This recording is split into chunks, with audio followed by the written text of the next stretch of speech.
करी हैया पीराई, करी हैया पीराई मोरे बारे पिया, करी हैया पीराई, करी हैया पीराई मोरे बारे पिया।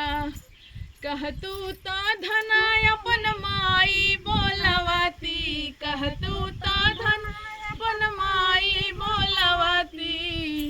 अरे नाही पिया, नाही नाही पिया, तोहर मायू ना मोर मने भावई पिया।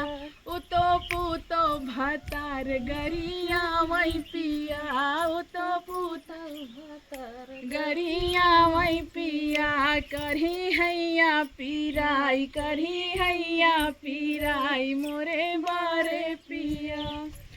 कहतू ता धनाय अपन भाभी बोलवती, कहतू ता धनाय अपन भाभी बोलवती, कहतू ता धनाय अपन भाभी बोलवती, कहतू ता धनाय अपन भाभी बोलवती। अरे नाही पिया, नाही नाही पिया, तोहर भाभी ना मोर मने भाई पिया। ओ तो पिसुआ में पानी मिलावई पिया, ओ तो पिसुआ में पानी मिलावई पिया। करी हैया पीराई, करी हैया पीराई मोरे बारे पिया, करी हैया पीराई, करी हैया पीराई मोरे बारे पिया। कहतू ता धनाय अपन बहिना बोलवती, कहतू तो धनाय अपन बहिनी बोलाई, कहतू ता धनाय अपन बहिना बोलवती। अरे नाही पिया, नाही नाही पिया, तोहर बहिना ना मोर मने भावई पिया।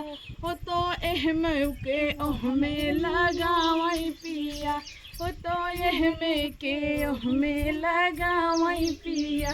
करही हैया पीराई, करही हैया पीरा मोरे बारे पिया, करही हैया पीराई, करही हैया पीराई मोरे बारे पिया। सही भैया ऐसे 2-4-10 गाना अगर नचवाई देंगे ना सही पूरी आई लगी।